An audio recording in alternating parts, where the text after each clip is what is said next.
Esta es una clase que fue impartida en el Seminario Avanzado de Investigación de Psicoanálisis Contemporáneo de la Universidad de Barcelona, la Facultad de Psicología, cuyos coordinadores son Enrique Berenguer y Claudia González. Vamos a hablar de las consecuencias de la no relación sexual. Un tema que nos lleva directamente a la cuestión del amor, como iremos explicando poco a poco, ¿no?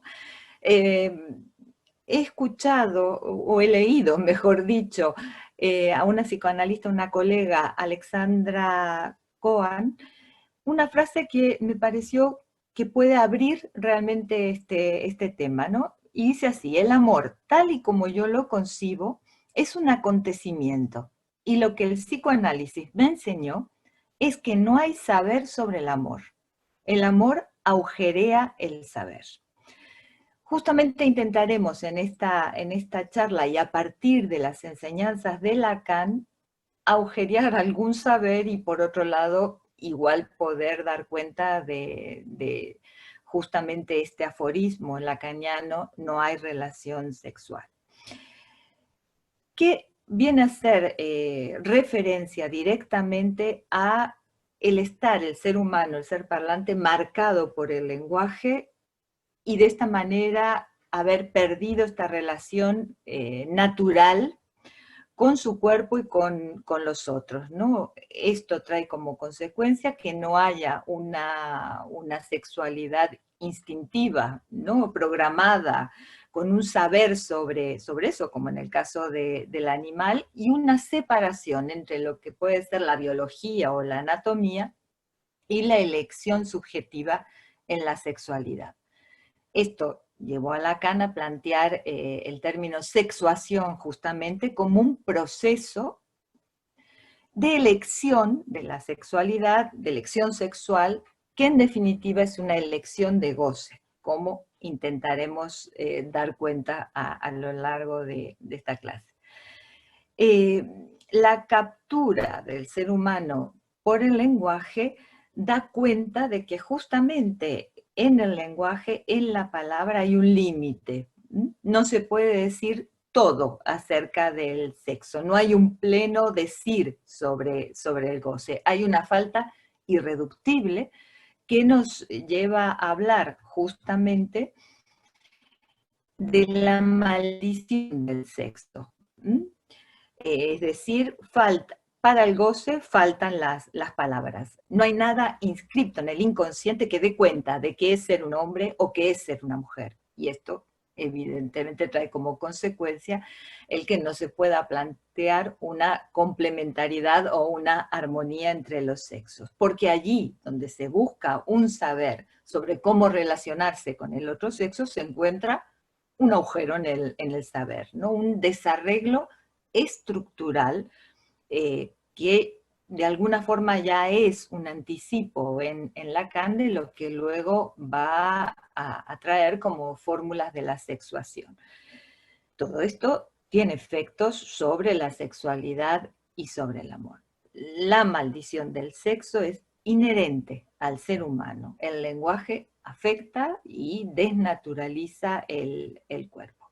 Algo que Freud rápidamente pudo percibir, ¿no? En su clínica, en su escucha, y hizo esta relación entre los síntomas y la sexualidad, diciendo, bueno, lo sexual falla, hay algo fallido en la sexualidad y eso hace o provoca síntomas. Es decir, el síntoma como un testimonio de un no poder escribir o no poder saber acerca de esa relación entre los sexos, de estos dos que en definitiva daremos cuenta de cómo plantean un imposible.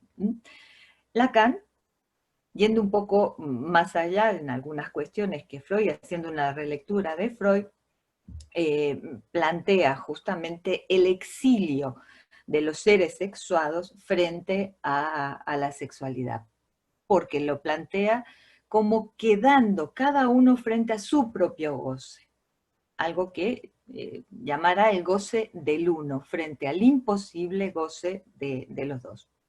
Intentaremos desarrollar esto, justamente.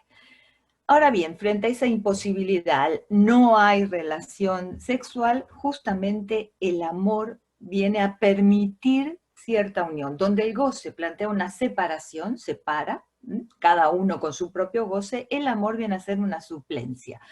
Es decir, que de alguna manera hace soportable esa soledad a la que condena el inconsciente. Pero hay que tener en cuenta que siempre el amor tiene una dimensión engañosa, ilusoria, ¿no? Justamente la de intentar hacer dos, ¿no? De estos dos, uno. Un poco esto que a veces se dice, ay, encontrar la media naranja, ¿no? Como el otro que nos complete. Nunca se cumplen estas promesas justamente de completud, es un espejismo, ¿no? Y en ocasiones ese no cumplir esa promesa lleva a otro afecto que Lacan habló y desarrolló, que es el odio-enamoramiento, ¿no? La otra cara del amor, digamos. Estuve leyendo últimamente un libro que me parece que da cuenta de esto muy finamente, es Ataduras, de Domenico Stanone, ¿no? Es la historia de un matrimonio después de 50 años, de muchos desencuentros, y la relación de odio-enamoramiento. Traigo una frase nada más del libro porque creo que da cuenta de esto, muy bien de esto. Dice, se han ocultado el uno del otro, no sin antes dejar caer la amenaza de descubrirse en cualquier momento. Creo que lo de la amenaza y la ocultación está muy bien para esto del lo engañoso del amor. Ahora bien, pasemos a la actualidad. En la actualidad, ¿qué podemos constatar? Una fragilidad de los vínculos, ¿no? Esto que Bauman comentó, un sociólogo polaco, habló en sus libros, ¿no? Tanto el amor líquido como hablando de la sociedad o de los vínculos muy frágiles, muy poco sólidos, poco consistentes, donde hay mucha conexión, estamos sumamente conectados, pero con poca relación, como una suplencia al no hay relación sexual a través de esa hiperconexión, que por un lado abre muchas posibilidades, de hecho podemos estar ahora hablando, ¿no? Pero también plantea sus límites en el sentido de un amor como algorítmico con el zapping de, ¿no? de las pantallas o el Tinder o el Mythic, bueno, un poco planteando relaciones a golpe de clic, ¿no? Encontrando o buscando ilusoriamente encontrar inmediatamente una respuesta a cómo acercarse al otro cuando realmente hay que igual construirla, elaborarla, porque no está escrita, no venimos con un programa hecho. Un momentito, porque veo que sale, vale. Por lo tanto, podemos hablar en esta sociedad hiperconectada de un empuje, ¿no? A lo que llamamos a gozar, un imperativo a un goce solitario de la pantalla, de los móviles, de el juego de la adicción, una sociedad adicta, con un empuje al goce justamente, ¿no? Por un discurso, el discurso capitalista de la producción y del goce sin límite. Decimos justamente que es un discurso que no acepta o no contempla la castración en el sentido de un corte. Hay que estar produciendo todo el tiempo, hay que estar consumiendo todo el tiempo, ¿no? Sin dar pie a la cuestión de la subjetividad, de la responsabilidad, del tiempo para tomar ciertas elecciones. Todo tiene que ser inmediato y ya. También en la vida sexual o amorosa se plantea una vida prolífica, pero poco satisfactoria. Es lo que escuchamos en las consultas, ¿no? Se manejan muchos manuales, como si la sexualidad dependiera de una destreza o de una proeza, ¿no? y por otro lado una enormidad de goces del planteo, ¿no? De goces solitarios que se vuelven adictos para el sujeto, ¿no? Como también cuestiones de la actualidad, todo lo que tiene que ver con apartarse de la norma, ¿no? Vemos en las consultas sujetos angustiados, deprimidos, que traen estas cuestiones. Todo esto nos hace plantear la pregunta, si se podría afirmar que el amor se encuentra en peligro de extinción.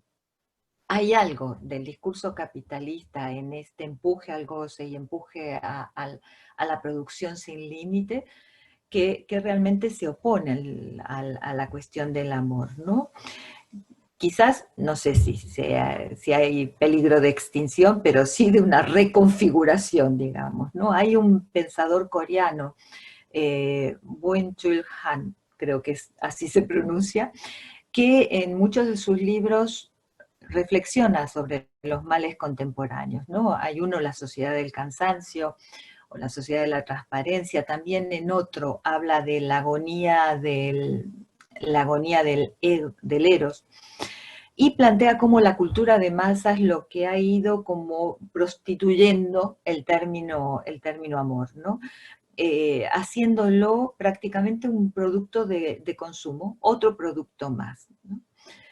Plantea también cómo en este momento nos encontramos o el amor se enfrenta a una ilimitada libertad de elección, cuando por otro lado, digo ilimitada en el sentido de las posibilidades, ¿no? Se puede, cualquier cosa, parece que todo estuviera permitido, es más, no solo permitido, sino impulsado, patrocinado, ¿no? Eh, y realmente había que plantearse si esto es así. Desde el psicoanálisis nos planteamos unas determinadas condiciones de elección, que ya iremos dando cuenta, ¿no? Y cómo esta ilimitada libertad de elección no está más bien queriendo tapar, ocultar ese vacío que constituye al ser, al sujeto, realmente es un vacío, al cual hay que enfrentarse de alguna manera, pero tenemos un montón de objetos en este momento como para ir taponeándolo, ¿no? Justamente hay un libro que creo que da cuenta de esto. Veréis cómo también en esta charla iremos trayendo referencias de la literatura, ¿no?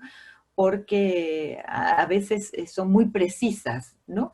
En Serotonina, por ejemplo, o Houellebecq, creo que da cuenta del sujeto contemporáneo, ¿no? Un sujeto eh, que recibe una cantidad de estímulos por todos lados, esta cantidad de objetos para ir llenando ese vacío al cual no se puede enfrentar, ¿no? Y por el lado de la droga o el sexo intentar tapar este vacío existencial, ¿no? Y en este gozar sin límites, ¿no?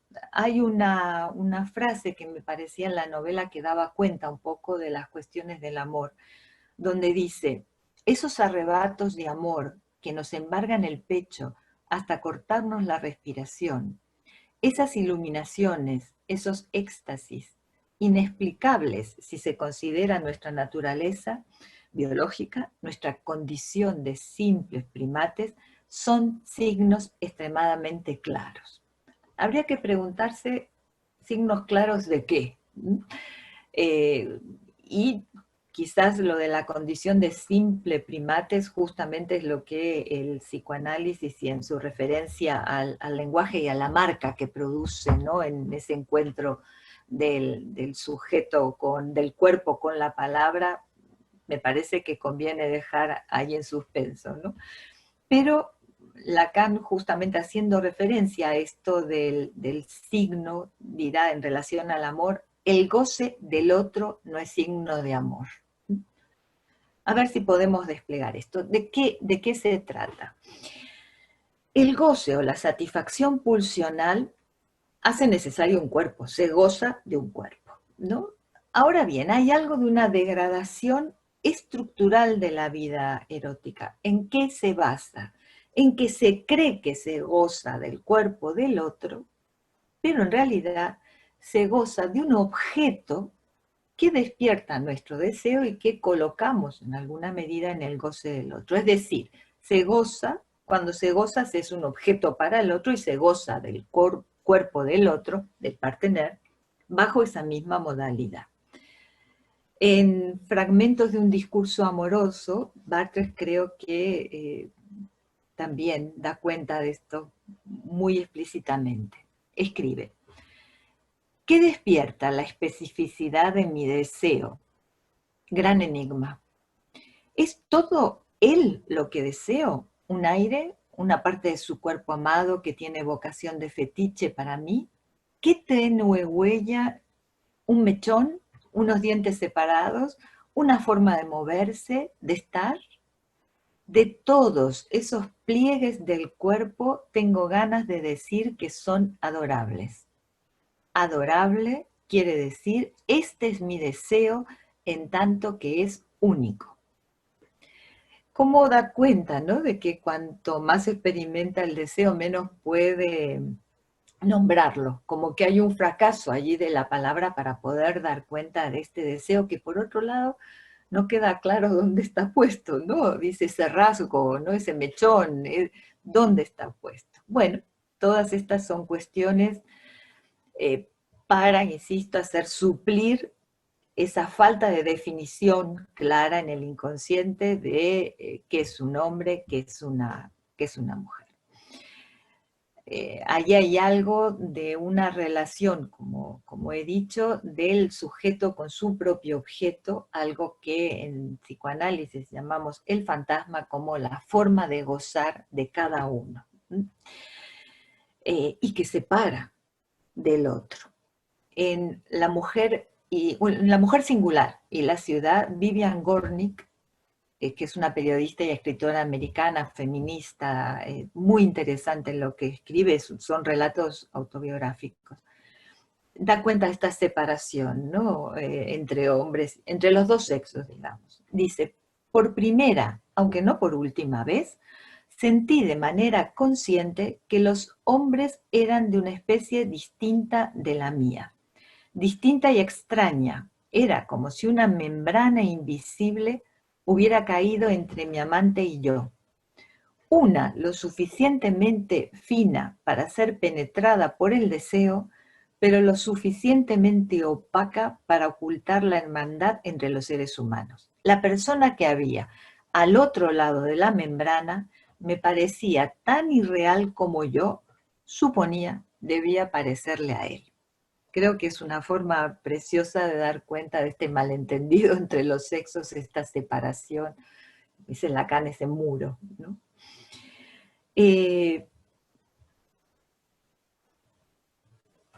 Hay frases realmente que podemos recortar de la enseñanza de Lacan, pero que dan cuenta de todo un recorrido y que en cada una de ellas podríamos estar rato, ¿no? Pudiendo dar cuenta de cómo se llegó. Esta es muy conocida, es amar es dar lo que no se tiene a alguien que no es, y da cuenta un poco de lo que habíamos hablado en relación al acercamiento al otro, al partener, ¿no? A través de ese objeto privilegiado que causa mi deseo. Esta frase, bueno, aparece en el seminario de la transferencia, justamente donde, si os interesa, está todo el desarrollo que hace Lacan en relación al amor, a la figura del amado como el que tiene eso que despierta, ¿no? El amor y el deseo en el otro, el amante como al que le falta y el que desea eso que encuentra en su amado, y lo da cuenta de esto a través del banquete de Platón. En definitiva, amar tiene algo que ver con hacer surgir la falta en el otro, pero también la falta en uno mismo, ¿no? En el sentido de buscar en el otro eso que nos falta. Por eso se dice, hacemos referencia a la castración en ese sentido, ¿no? Sentir una falta y sentir que es el otro que puede colmar o complementar ilusoriamente esta cuestión. De ahí a la cuestión de la falta, por un lado, experimentar esa falta, esa castración, ese corte, y algo que viene a aparecer allí y que de alguna manera separa los goces, así como la sexualidad se articula a un objeto parcial, la cuestión de las pulsiones parciales y el objeto parcial está regulado por el falo, decimos. Pero el falo no en tanto órgano, sino como significante del deseo, como algo de una lógica, la lógica fálica, que divide la cuestión entre el lado de dos goces distintos, que ahora iremos a abordar, y la posición de los sujetos en relación a esos goces, ubicándose por el lado del ser el falo o tener el falo. Que insisto, no es el semblante por esencia de la comedia de los sexos. ¿No? ¿Por qué digo semblante? Porque es la mezcla esta entre elementos simbólicos e imaginarios que permite al sujeto orientarse, ¿no?, en los escenarios propios de su época, es decir, que van cambiando. Justamente en esta época escuchamos en las consultas sujetos muy desorientados en relación a los semblantes tan variados y casi, bueno, a nivel de performance de cada uno con respecto a la sexualidad, por ejemplo, ¿no? También tomando La mujer singular y la ciudad de Vivian Gornick, hay una frase que da cuenta de esto. Hablando de los matrimonios de antes, hablaban de los matrimonios de hace 50 años, ¿no? Y dice, hace 50 años entrabas en un armario llamado matrimonio. En el armario había dos conjuntos de ropa tan rígidos que se sostenían de pie.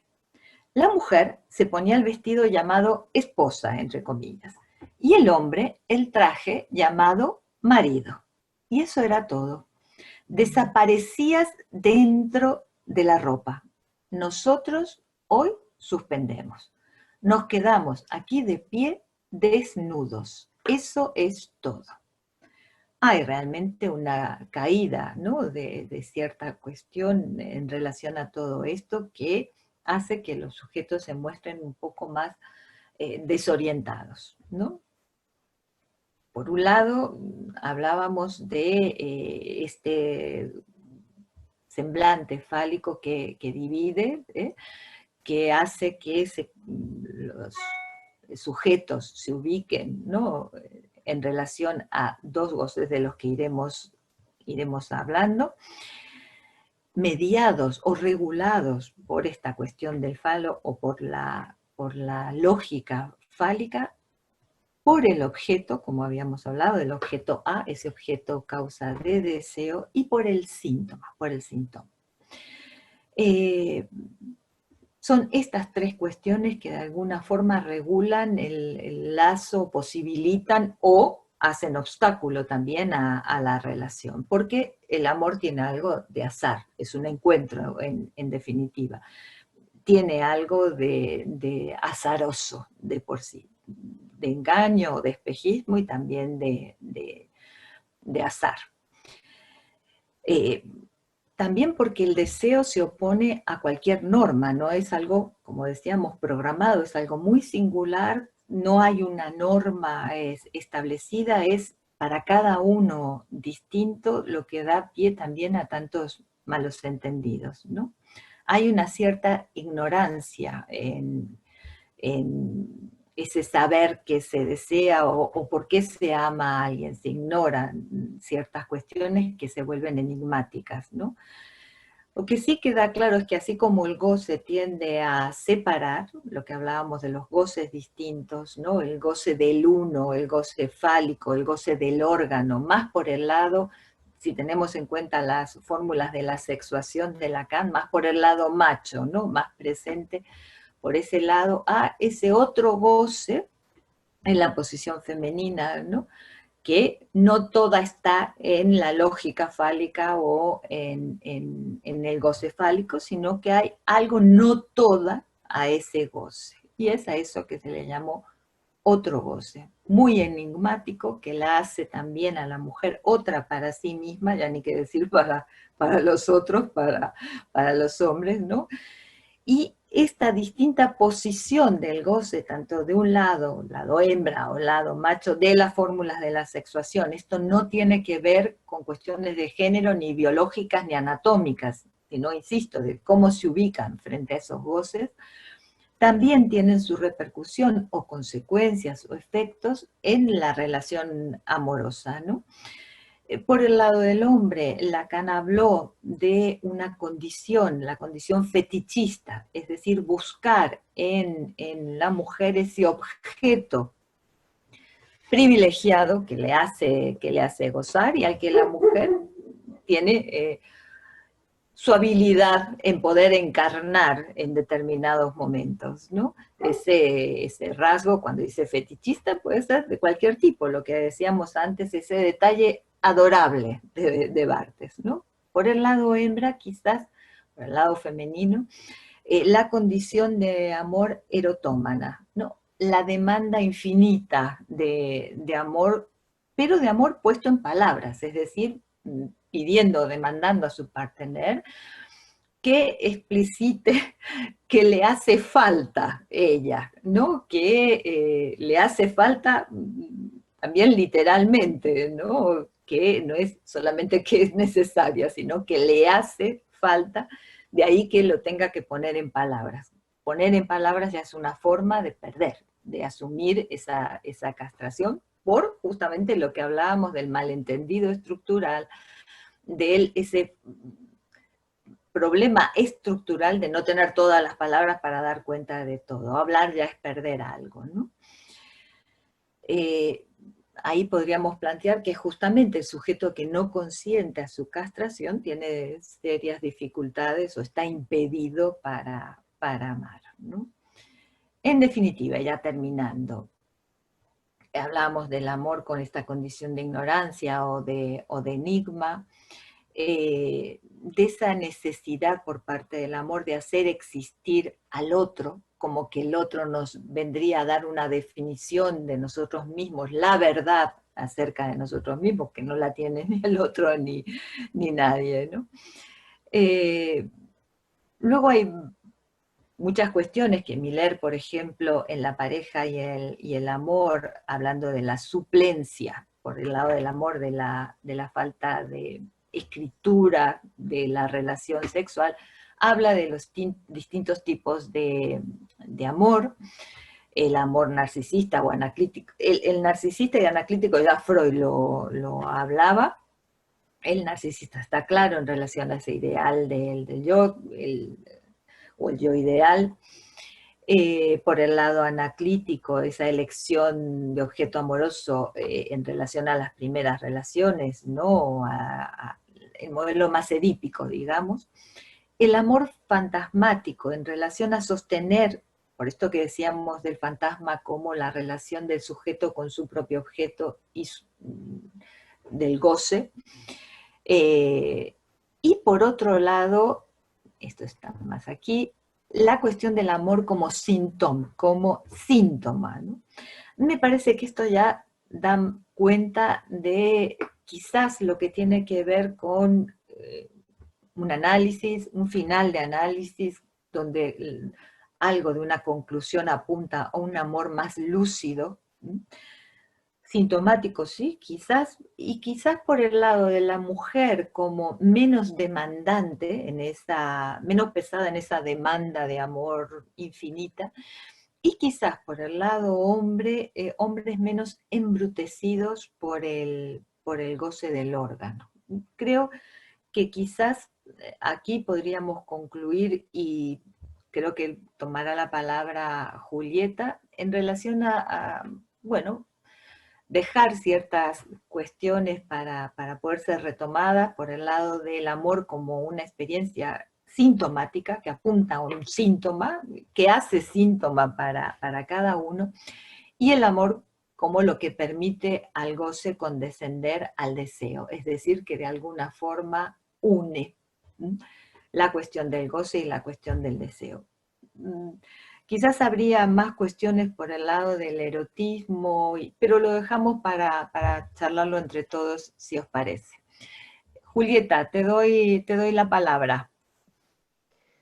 Bueno, sí, era más bien igual para charlar entre todos, no tanto así una cuestión más expositiva, pero sí algo que me había surgido como pregunta y bueno, estuve leyendo algunas cosas estos días, ¿no? Esta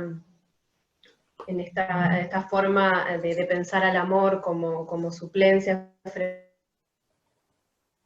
frente a la no relación sexual, también por algo que estuvimos trabajando en la residencia sobre las pasiones del ser.